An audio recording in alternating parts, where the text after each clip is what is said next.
El día de hoy estamos continuando con la serie que empezamos la semana pasada, que se titulaba ¿Conoces a Jesús? Pusimos 4 preguntas, que es de lo que vamos a ir respondiendo a cómo avanzamos. No sé cuántos domingos nos va a tomar, si hoy día terminamos o el próximo de repente. Pero las 4 preguntas eran, primero, ¿conocemos quién es Jesucristo? Dijimos que muchos creen y creemos conocerlo, pero conocerlo es realmente cuando está dentro de nosotros, cuando Él se manifiesta, cuando Él actúa de la manera que quiere que nosotros actuemos, pensemos, hablemos, obremos y hasta soñemos. Entonces, cuando decimos el corazón está entregado a Dios y Dios ha puesto de su voluntad y su deseo en nuestros corazones. Cuando en Proverbios nos dice que Dios da el deseo de tu corazón, eso ocurre después que nosotros venimos a los pies de Jesús. Eso ocurre cuando estamos en esa relación íntima con Dios, porque es Dios que te pone su plan, sus deseos, su voluntad en tu corazón. Tu corazón va a anhelar lo que Dios tiene para ti. He allí cuando el deseo de tu corazón es complacerlo y Dios va a dar, a ofrecer, entregar lo que tu corazón desea, porque va de acuerdo a su voluntad, va de acuerdo y en armonía con su palabra y bajo su dirección. He ahí cuando realmente el deseo de mi corazón se cumple, porque estoy alineada con su palabra y con Él mismo. Amén. Aleluya. Bueno, no vamos a repetir lo que hemos dicho la vez pasada, pero sí hay algo importante de cuando Jesús esperaba a sus discípulos a la orilla del mar. Los esperaba con la fogata para cocinar los peces. Y ellos reconocieron cuando les dice que tiren la net, porque habían pasado toda la noche sin pescar nada, pero sí trabajando. Y tiran la net a la derecha y le dicen singular que tire la net, y así lo hicieron y sacaron cantidad de peces y esta vez no se rompió la red. Y les dice, traigan lo que han colectado, pescado, para cocinarlo. Pero ¿quién cocinó? Jesús tenía la fogata y lo cocinó. O sea, Jesús estuvo sirviéndoles en el sentido de atención y sirviéndoles, dándole la palabra, a conocer lo que es un servicio real, sin ver quién eres, quién es la persona que está delante. No hay diferencia, nos dice la palabra por todo lado que Dios no hace acepción de personas. Él ofrece su amor, su presencia, su poder, su sanidad, todo lo de su reino a quienes lo aman, a quienes lo buscan, a quienes realmente de corazón quieren estar con Él. Quieren que Él se manifieste. Amén. Podemos decir, Señor, sabes que tengo solamente unos cuantos minutos para que me hables. Pero, ¿por qué esos cuantos minutos? Estamos poniendo nuestro tiempo en alguien que no tiene tiempo, que no está fuera del contexto del tiempo. Él es el presente y es la eternidad. Él es el que determinó para que nosotros midamos el tiempo acá en la tierra. Y así con todos llegamos tarde a muchos sitios. Pero también le decimos al Señor, solamente nos quedan 10 minutos y salgo por esa puerta a hacer lo que yo quiero. Las cosas con mis amistades, reuniones, compras, etcétera, etcétera, cosas del mundo, cosas materiales. ¿Y cuánto tiempo le decimos a Dios? Oh Señor, solo 10 minutos antes de salir porque tengo que llegar a la hora al otro lado. ¿Y por qué no le das el tiempo a Dios? Que se manifieste en su tiempo, no en el tuyo. porque no tenemos esa costumbre, esa disciplina. No tenemos el respeto de decirle que Él es mayor que tú, que Él es más poderoso que tú, reconocer que Él es el que te domina, el que te ha hecho, el que quiere manejar tu vida. Cuando venimos a los pies de Cristo, decimos, Señor, te hago Señor de mi vida. ¿Qué quiere decir? Te hago Señor de mi vida. Cuando ahí nomás ya estoy caminando y tratando de hacer mi agenda, ¿quién es Señor de tu vida entonces? No es Él, somos nosotros mismos. Entonces, Señor, te hago Señor de mi vida, es solo de palabra. No lo entiendo, no lo aplico, no lo vivo. Sin embargo, quiero que se manifieste. Ay, Señor, ¿por qué no me sanas si yo te he hecho Señor en mi vida? Sí, pero hasta la sanidad quieres que se haga de acuerdo a lo que tú quieres, de acuerdo a lo que tú piensas, en la manera como tú crees que se debe hacer y en el tiempo que tú quieres. Ese mismo día, esa misma noche, al día siguiente que se haga el milagro, que ya no tienes más nada, ninguna enfermedad ni nada. Es Él el que determina si tu corazón y tu vida están lista, preparada para recibir su milagro. Amén. Nosotros no determinamos nada. Y más que si le hemos entregado y decimos estoy muerto, mi vida está muerta y es Cristo que vive en mí, como lo dice el apóstol Pablo. Si Cristo vive en mí, ¿qué hago yo decidiendo por mí? ¿Qué hago yo decidiendo qué voy a hacer mañana, mis vacaciones en el próximo mes, etcétera, etcétera? Es Él el que me va a poner esos deseos y esas ideas, si es que nos dejamos dirigir. Amén, amén. Cuando vemos en Colosenses 2:9, nos dice que en Él, ¿de quién habla? De Jesucristo. En Él habita toda la plenitud de la deidad. Estamos conociendo quién es Jesucristo. Jesucristo es Dios, pero ¿a qué concepto y a qué medida lo conocemos como tal? Como decía la vez pasada, el que sus discípulos lo hayan visto en cuerpo humano era un impedimento para reconocer lo que había detrás de él.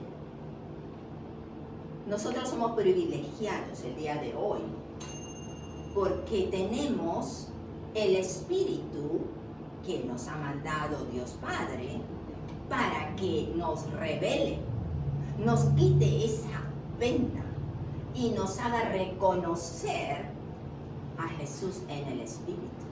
Amén. Y espíritu con espíritu, entonces va a haber esa unidad, ese contacto en donde va a vivificarnos, nos dice la palabra. Su espíritu da vida a quien toca, a quien habla, a quien se acerca.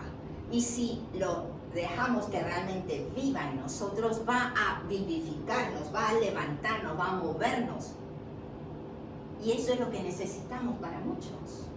Estamos en ansiedad, en depresión, y gritamos en la iglesia, necesitamos un avivamiento. El avivamiento sale de adentro para afuera, pero todo depende si tú le abres la puerta. Si no abres la boca, no va a salir ninguna palabra tuya. Si no abres una puerta, no vas a poder salir o entrar. El Espíritu quiere moverse en cada uno de nosotros de la manera que Él ha determinado, no que nosotros le dejamos. Las limitaciones las ponemos nosotros mismos. El Padre está en mí y yo en el Padre, declaró Jesús a sus discípulos. Pero obviamente ellos no entendían tampoco el concepto amplio a lo que el apóstol Pablo más tarde nos habla. Y nosotros con la ayuda del Espíritu Santo no produce en nosotros esa revelación, ese despliegue de ese conocimiento de lo que es Él. Si el Padre, que es la cabeza, digamos, pero es el que los tres, Dios Padre, Dios Hijo y Dios Espíritu Santo, son tres en uno, y muchas veces tenemos la idea de que Dios Padre es más grande, más poderoso que Dios Hijo, y el Espíritu Santo está en tercer plano. No, eso es errado. Tenemos que pensar, los tres son una sola. Es como si vieras una nube. La nube no la vas a poder partir en tres partes, porque no sabes en dónde vas a hacer la división. La nube da vuelta y toma diferente forma, viéndola desde acá. Pero es la misma nube. Es lo mismo. En el caso de Dios Padre, Dios Hijo y Dios Espíritu Santo, va a estar siempre los tres juntos, bajo diferente forma, bajo diferentes ojos que tú lo puedas ver, pero es el mismo Espíritu que hizo la creación, es el mismo Espíritu que nos da su amor, es el mismo Espíritu que te da la vida y que te ofrece vida eterna, es el mismo Espíritu de Dios Hijo que fue a la cruz como cuerpo humano y que lo levantó de los muertos, resucitó. Es el mismo Espíritu que nos da la fortaleza y quien obra con poder para llegar a otros corazones y hacer cambios en la vida de la gente, así como los milagros. Nos dice en Hebreos 1:3 que Él, por Jesucristo, es el resplandor de su gloria, el resplandor de la gloria del Padre. Si regresamos a Génesis 1, cuando Dios dice en el verso 2 o 3, perdón, donde le dice que sea la luz, y la luz fue hecha. Pero después, muchos versos más tarde, recién crea las lumbreras en el firmamento, que es el sol para que alumbre de día, la luna para que alumbre de noche, las estrellas para que refleje esa luz. ¿De dónde es entonces cuando dijo en el verso 3, hágase la luz? Es ese resplandor, el resplandor que va a iluminar y que en el Apocalipsis nos dice, después cuando venga el juicio final, ya no va a existir más sol, ni luna, ni estrellas. ¿De dónde vamos a recibir la luz? No vamos a necesitar ninguno de esos astros, porque la luz va a venir de su fulgor, de su gloria, y no va a haber sombra, no va a haber oscuridad. Aleluya, aleluya. Entonces, Jesucristo es el resplandor de la gloria y la imagen misma de su sustancia. De la sustancia quiere decir del ADN, que quiere decir de lo que lo compone el Espíritu de Dios.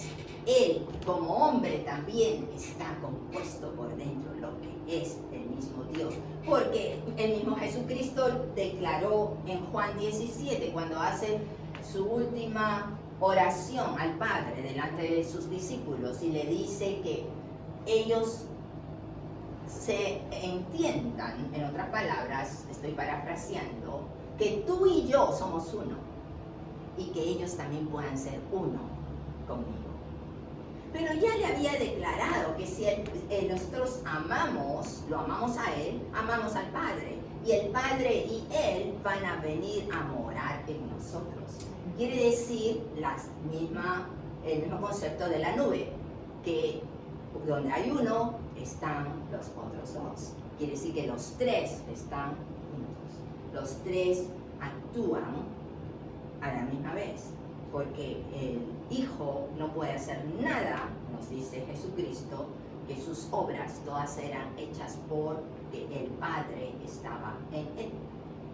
Es una prueba más de que el Padre y el Hijo están unidos por el Espíritu. Los tres están siempre juntos. Y en Juan 1:14 nos dice, y el Verbo se hizo hombre, o se hizo carne, y habitó entre nosotros lleno de gracia y de verdad. ¿Cuál es la gracia y la verdad? La gracia es el favor que nos ofrece Dios, el perdón que no merecemos, la oportunidad de salvación que no merecemos, solamente por amor. Pero nos dice gracia y verdad. La verdad, Él lo declara por otros lados, su verdad es su palabra, su verdad es su presencia, su verdad es su espíritu. Perdón, no había sacado el video, no lo había puesto. Okay. Entonces su verdad lo da a conocer, la palabra. Su palabra es, en algunos casos se traduce como el verbo, como en Juan 1, en que nos dice el verbo habitó y habitó con el Padre desde un principio y todo fue hecho por Él. El verbo, la palabra, es algo que todos lo tenemos en nosotros. Dios creó a través de su palabra, a través del verbo. Y esa palabra también, cuando creó los animales y le dice a Adán, Adán, encárgate tú de ponerles nombres. ¿De dónde creen ustedes que sacó de su cabeza, inventó los nombres Adán? Porque tenía el DNA de Dios. Era directo, hecho a su imagen y semejanza. Quiere decir que cuando cosieron las hojas de los higos para taparse, ¿quién les enseñó a coser? ¿De dónde sacaron los hilos y la aguja para coser? Toda esa imaginación y creatividad ya la tenían dentro, concebida, porque eran a imagen y semejanza de Dios. Sin embargo, no se dieron cuenta que las hojas de los higos que cosieron, iba a llegar el momento que se iban a destruir. Porque antes no había destrucción, mientras estaban en el Edén. Todo era perfecto, la vida era eterna, nada moría, nada se podría, nada los frutos colgaban en el momento que tú los ibas a comer, se maduraban, todo era perfecto, hasta ese momento en que ellos, sin saber lo que venía en consecuencia, desobedecieron y pecaron. Ahora, cuando conocemos las consecuencias de nuestras obras, muchas veces es tarde. Uy, perdóname, no sabía que te iba a afectar de esa manera, pero ya hice algo que te afectó. En diferente grado, de diferente manera. Igual fue la actitud y lo que hicieron Adán y Eva. No sabían el efecto que iba a tener en la humanidad. Hoy en día vemos el caos en el mundo completo. El caos del que cada vez nos hundimos más y cada vez se refleja más de lo que Jesús habla de las señales del fin. Estamos entrando a esa época y nos dice Jesucristo mismo que tenemos que estar preparados. ¿Cómo nos preparamos? Velando, orando y siguiendo sus enseñanzas, levantándonos como creyentes, como iglesia, no escondiéndonos, sino confrontando lo que vemos mal. Y muchas veces no lo sabemos confrontar. Muchas veces nos metemos en líos y en problemas porque abrimos la boca no en el momento que merece, ni de la manera que dejamos que el Espíritu nos inspire, sino es nuestra propia reacción. No, yo no voy a permitir que pase esto. Y le comienzas a gritar y a levantarte en contra, que ni me voy de acá. El Espíritu quiere tratar con esa situación, pero también quiere primero tratar contigo. Y quiere darte sabiduría. La palabra nos dice, necesitas sabiduría, pídela. La cosa es que si te das cuenta, de repente te crees sabio. La cosa es que si te das cuenta o no, que si lo eres.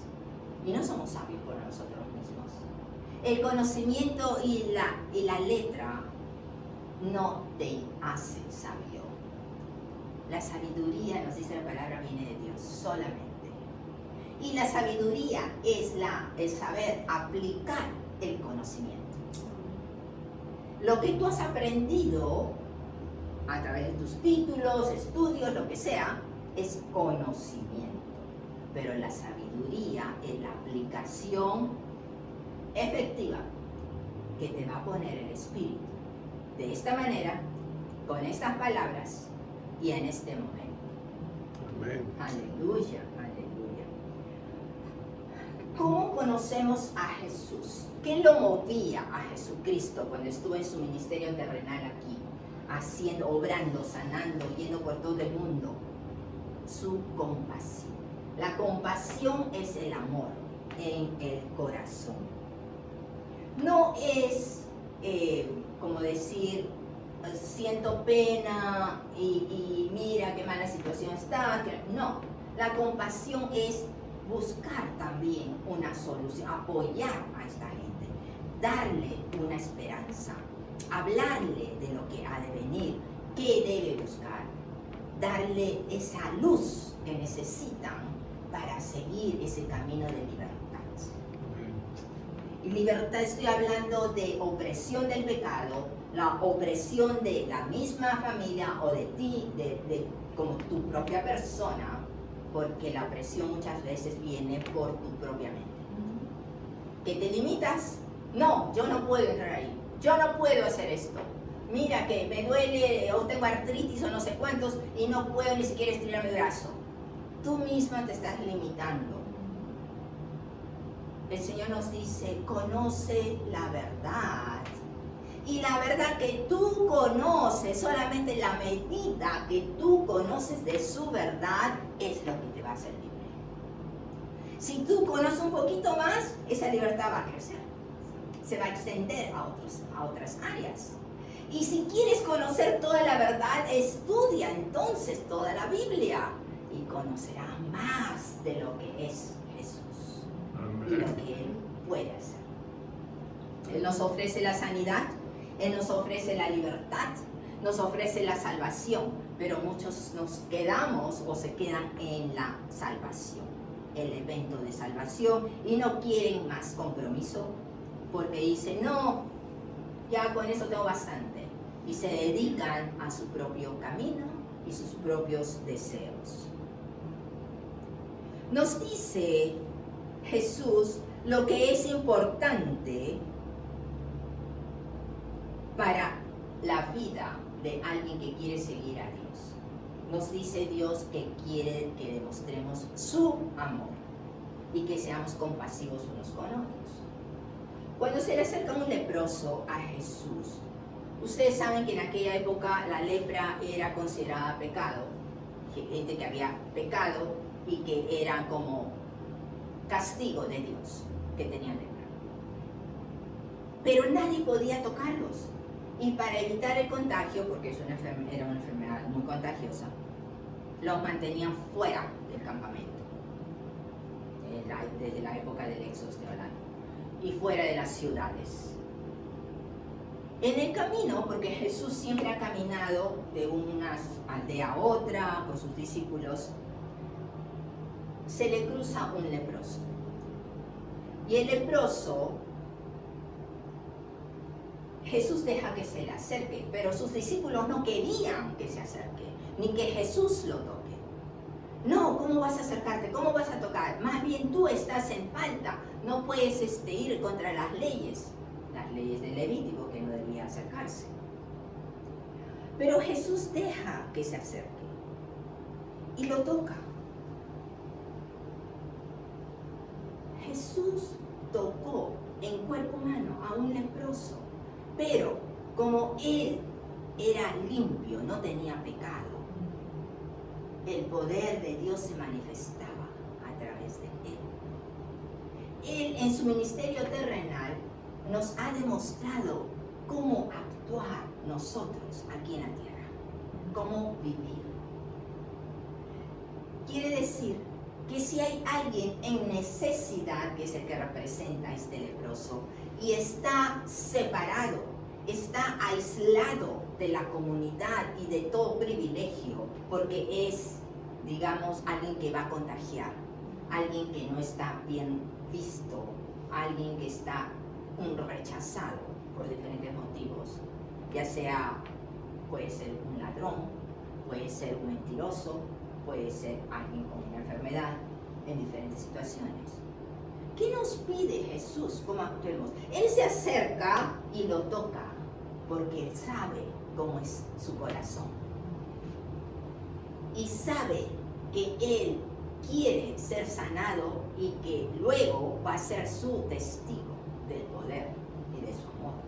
Entonces Jesús nos dice lo que es importante: la justicia, la misericordia y la fe. Son 3 puntos muy importantes que lo pone delante de todos nosotros hoy en día. ¿Cuál es la misericordia? Ten la compasión con que caminó Jesús en este mundo. Esa compasión, ese amor, ayuda a tu prójimo. No lo abandones si está en necesidad de una oración, de un hombro, de un oído, de una amistad. La justicia y la fe. La justicia nos dice: no hay un solo justo en este mundo. No hay nadie que sea recto a los ojos de Dios. Pero la justicia camina de la mano con la fe. Porque si creemos en Dios y queremos agradarle, vamos a hacer lo que Dios nos pide que hagamos. Vamos a estar alineados con su palabra. Y esa es la actitud que Jesús espera de cada uno de nosotros. Él perdonó a la mujer adúltera cuando la trajeron. Curiosamente, solamente la trajeron a ella, no al hombre. Un adulterio, perdón, se hace entre 2, creo, ¿no? Y solamente la presentaron a ella. ¿Y qué del hombre?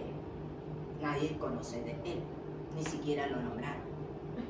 Sin embargo, ¿cuál fue la reacción de Jesús? Cuando les dice el que no tenga pecado, que tire la primera piedra, les habló directamente a su conciencia, a su corazón, y cada uno reconoció que era pecado. Tiraron la piedra y se fueron. Y entonces, ¿qué le dice? Mujer, ellos ya no te han condenado, y yo tampoco. Le da otra oportunidad, le da el perdón y la endereza en su interior. Porque si no somos transformados por su amor, no somos transformados por nuestra voluntad de someternos a su mandamiento, que es el amor, entonces no vamos a poder caminar bajo su agrado ni su bendición. Y la perdonó y la dejó ir. En Efesios 3, del 17 al 18, el apóstol Pablo le habla a toda la congregación sobre las oraciones que él dice, él pone delante de Dios. En su oración pide que Cristo habite en cada corazón, arraigado, que sea incrustado, que sea pegado, que nada los aleje. ¿De qué? Cimentado, o sea, en ese fundamento, en esa base de comprender plenamente las dimensiones del amor de Dios. No es fácil de entender. Un amor, ¿cómo va a tener dimensiones? Cuando vivimos en este mundo tenemos las dimensiones: alto, ancho, largo. 3 dimensiones. Aquí nos nombra 4. ¿Y cuál es la cuarta? ¿Tú lo tienes ahí? Efesios 3, 17, 18. Sed plenamente capaces de comprender con todos los santos cuál es la anchura, la longitud, la profundidad y la altura. La adicional es la profundidad. Profundidad. Si pensamos en profundidad, algo que me atraviese, pues no tenemos mucha profundidad. cuidado, se va enseguida al otro lado. Pero es algo sobrenatural. Lo que está diciendo es que no tengamos en cuenta esas dimensiones, sino que abarca todo y más de lo que tú entiendes y de lo que conoces. Amén. Y ese es Dios actuando en lo sobrenatural, más allá de lo que podemos entender, más allá de lo que podemos pedir, más allá de lo que podemos imaginar. Cuando nos bendice a lo grande, en abundancia. Amén. Y nos dice, por la abundancia de las glorias de su reino. Y es lo que nos da. Gloria a Dios. Se me acabó el tiempo, la próxima semana seguiremos con esto entonces. Dios los bendiga y gracias a todos por conectarse.